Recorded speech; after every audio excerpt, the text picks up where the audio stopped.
1월 13일 화요일 23 아시안컵 분석 시작하겠습니다. 모든 경기 분석은 네이버 카페에서 확인 바랍니다. 이 경기는 전술적 디테일만큼이나 조별리그 상황이 만들어낸 동기부여의 차이가 경기 흐름에 직접적인 영향을 미칠 수 있는 매치업이다. 이라는 승점 2점으로 조 3위에 머물러 있어 이번 경기에서 승점 3점을 가져오지 못하면 토너먼트 진출 가능성이 사실상 닫혀버리는 절박한 입장이다. 그래서 킥오프 순간부터 리스크를 감소하고 라인을 끌어올리며 양측면을 활용해 박스 안점유를 높이는 패턴을 적극적으로 가져갈 가능성이 크다.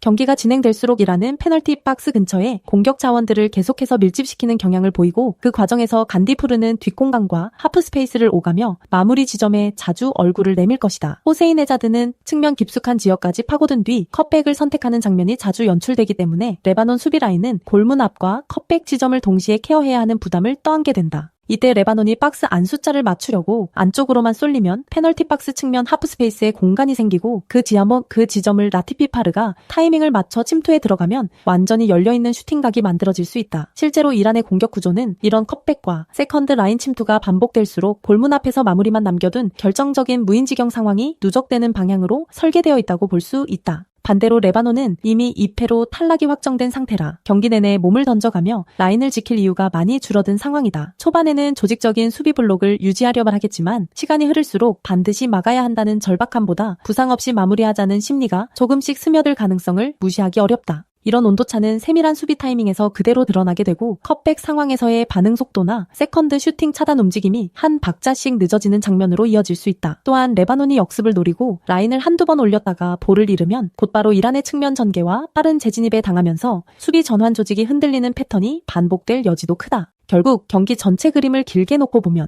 이란은 승점 3점이 절실한 상황에서 끝까지 템포를 유지하며 공격적인 자세를 가져갈 수 있는 팀이고 레바논은 현실적으로 동기부여와 집중력이 90분 내내 유지되기 어려운 팀이다. 전술적 구조, 박스 점유 패턴, 컷백과 세컨드 라인 침투, 거기에 조별리그 상황에서 오는 심리적인 간극까지 모두 종합하면 이 경기는 시간이 갈수록 이란 쪽으로 경사지는 흐름이 나올 가능성이 높다.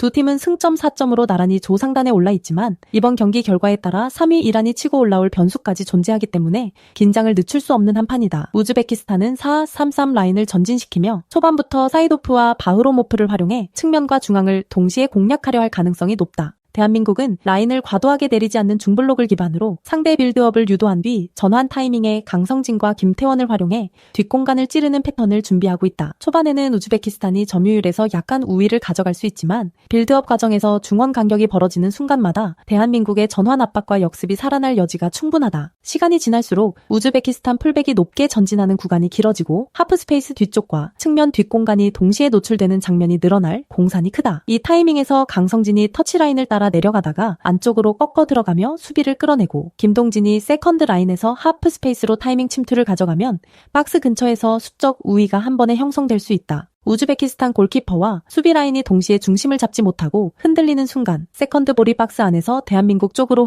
흘러들어오는 장면도 충분히 예상되는 시나리오다. 대한민국 입장에서는 전반에 불필요하게 라인을 올려 맞불을 설 필요가 없고 후반 승부처를 전제로 하프 스페이스 공략에 완성도를 끌어올리는 쪽이 훨씬 현실적인 선택이다. 후반 중반 이후에는 이민성 감독 특유의 교체 카드 활용과 전술 조정으로 하프 스페이스 침투 빈도를 늘리고 박스 주변에서의 볼 터치 횟수를 확실히 늘리는 흐름이 예상된다. 우즈베키스탄은 조 상황을 의식해 지나치게 모험적인 전개를 펼치기보다는 실점 최소화를 전제로 경기를 운영하려 할 가능성이 높은 만큼 시간이 갈수록 라인이 점점 내려앉는 흐름을 보일 수 있다. 이 경우 대한민국은 세트피스와 하프 스페이스 침투를 적절히 섞어 박스 안과 그 주변을 동시에 압박하며 한 번의 득점 기회를 잡는 쪽으로 경기 계획을 세울 수 있다. 결국 이 매치는 누가 먼저 실수하느냐가 아니라 후반 승부처에서 누가 하프 스페이스를 더 효율적으로 쓰느냐의 싸움이고 이 지점에서 대한민국이 준비된 움직임과 패턴을 갖고 있다. 조별리그라는 특수성을 고려하면 후반에 리드를 잡는 쪽이 경기 흐름을 완전히 잠그는 운영을 가져갈 가능성이 높은데 이 구조 역시 대한민국 쪽 시나리오와 더 잘 맞아떨어지는 편이다.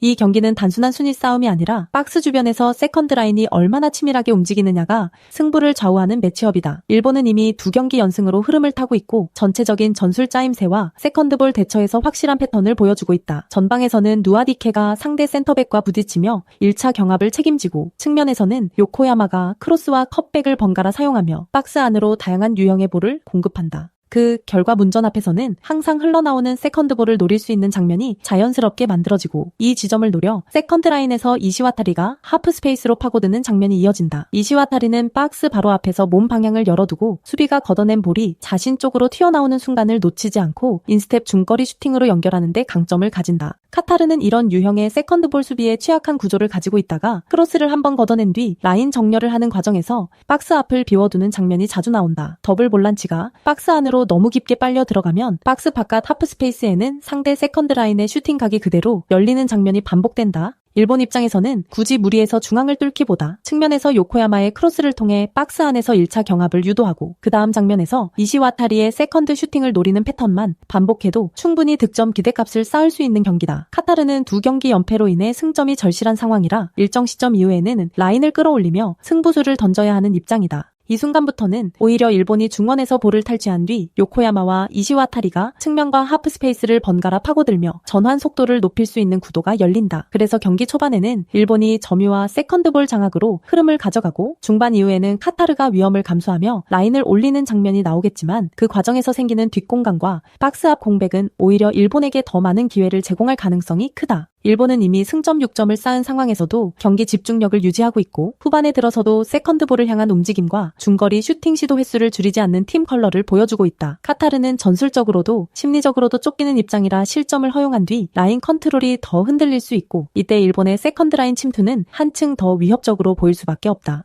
결국 이 경기는 박스 주변에서 볼이 한 번 튀어나오는 장면을 누가 더 준비된 패턴으로 가져가느냐의 싸움이고 그 부분에서 일본의 조직력과 세컨드볼 집중력은 카타르를 충분히 압도할 수 있는 수준이다.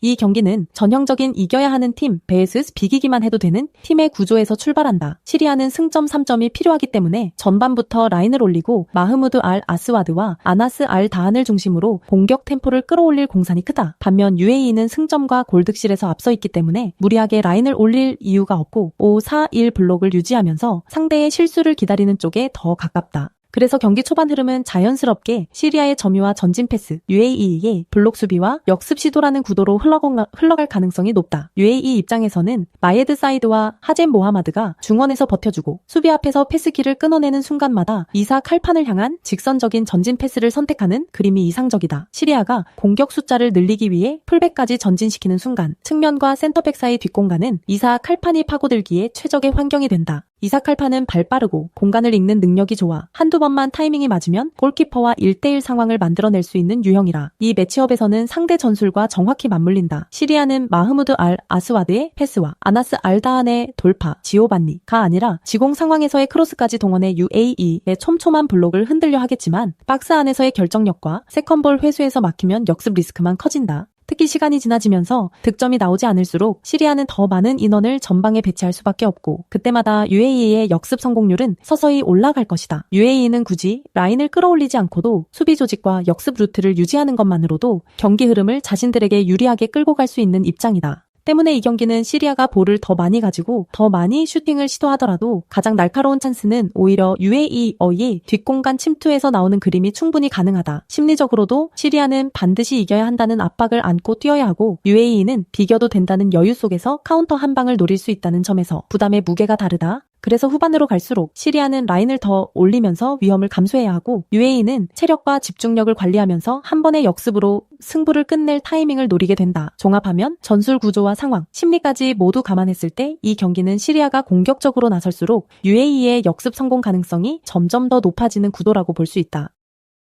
이번 맞대결은 어느 한쪽이 일방적으로 밀어붙여 다득점을 가져가는 그림보다는 서로가 서로의 템포에 발이 묶인 채 답답한 공방전을 이어갈 가능성이 크다. 태국은 5-4-1이라는 구조상 수비 블록을 단단히 세워두고 전환 상황에서 측면으로 전개한 뒤 포차이를 활용해 버티는 그림을 선택할 것이지만 공격 속도를 극적으로 끌어올릴 수 있는 옵션이 많지 않다. 포차이가 등지고 받아주는 움직임은 유용하지만 박스 깊숙이까지 파고드는 폭발적인 침투가 적어 박스 안에서 수비 라인을 완전히 흔드는 장면은 제한적일 수밖에 없다. 중국 역시 4-3-3으로 넓게 서 있더라도 양하오이가 중원에서 전진 패스를 과감하게 꽂아넣기보다는 템포 관리에 치중하는 성향이 강해 공격 전개 자체가 빠르게 끊어지지 않고 늘어지는 흐름을 보일 가능성이 크다. 양팀 모두 수비 전환 속도는 빠르기 때문에 한번 공을 잃어도 곧바로 라인을 재정렬하는 데에는 큰 문제가 없을 것으로 보인다. 하지만 전방 스트라이커들의 움직임이 제한적이고 이선 미드필더들의 침투 타이밍도 전방 전개와 정확히 맞물리지 않기 때문에 하프라인을 넘는 전개가 이어져도 박스 안에서의 유효 슈팅으로 이어지는 비율은 낮을 가능성이 크다. 볼 점유율은 큰 차이 없이 비슷한 비율로 나뉘겠지만 점유가 길다고 해서 그만큼의 위협을 동반하는 형태는 아닐 것이고 오히려 양팀 모두 공을 돌리다가 다시 뒤로 빼는 장면이 반복되는 답답한 양상이 이어질 수 있다. 이런 흐름에서는 오픈 플레이에서 만들어지는 찬스가 자연스럽게 줄어들고 결국 세트피스 상황에서의 집중력과 킥 정확도가 거의 유일한 득점 루트로 부각될 가능성이 높다. 태국은 롱스로잉과 프리킥에서 포 차이의 제공권을 살려 한두 번 위협적인 장면을 만들 수 있고 중국은 코너킥과 프리킥에서 왕 위둥과 리 전취안의 세컨볼 대처 능력을 통해 방역을 노릴 수 있다. 그럼에도 양팀 모두 풀타임 내내 공격 템포를 극적으로 끌어올리는 타입이 아니기 때문에 세트피스에서조차 다수의 결정적인 장면이 연달아 나오기보다는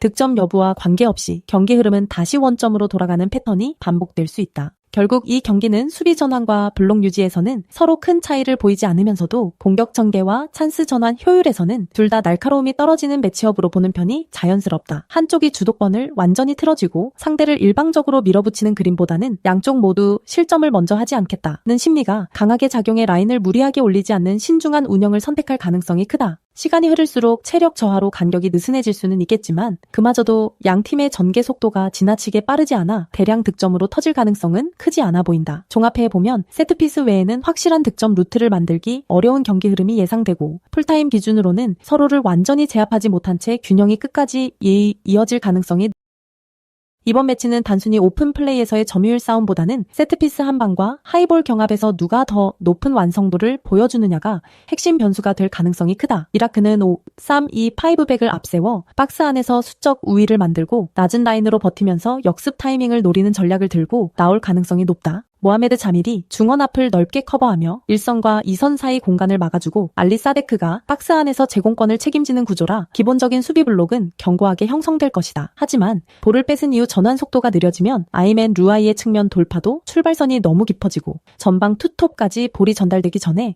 다시 압박에 걸려 역습이 끊기는 장면이 나올 수 있다. 반면 호주는 4-4-2 라인을 유지하면서도 측면과 세트피스를 묶어 공격의 비중을 두는 팀 컬러가 뚜렷하다. 네이서널 블레어가 전방에서 계속 상대 수비를 압박하며 라인을 끌어내리면 해먼드와 맥컬리스터가 중원에서 세컨볼 경합과 전진 패스를 동시에 담당하며 공격 템포를 조절하는 그림이 그려진다. 조별리그에서 이미 증명된 세트피스 루틴, 즉 코너킥 상황에서 장신 센터백들이 리어 포스트를 향해 강하게 러닝을 가져가고 뒤에서 공격형 미드필더가 리바운드 슈팅을 준비하는 구조는 이라크처럼 라인을 내리는 팀에게 특히 위협적이다. 이라크가 5백을 유지하며 박스를 지키더라도 순간적인 마킹 전환과 세컨볼 정리가 흔들리는 구간이 나오면 한두 번의 코너킥만으로도 실점 위기가 찾아올 수 있다. 여기에 맥컬리스터의 정교한 킥 능력까지 더해지면 상대 페널티 박스 주변에서 얻어내는 프리킥마다 직접 득점을 노릴 수 있고 크로스 형태의 세트피스로도 충분히 결정적인 기회를 만들 수 있다. 이라크 입장에서는 파울 관리와 박스 근처에서의 위치 선정이 무엇보다 중요해지지만 강도 높은 경기에서 체력이 떨어지는 후반 구간에는 이 부분이 가장 먼저 무너질 위험이 있다.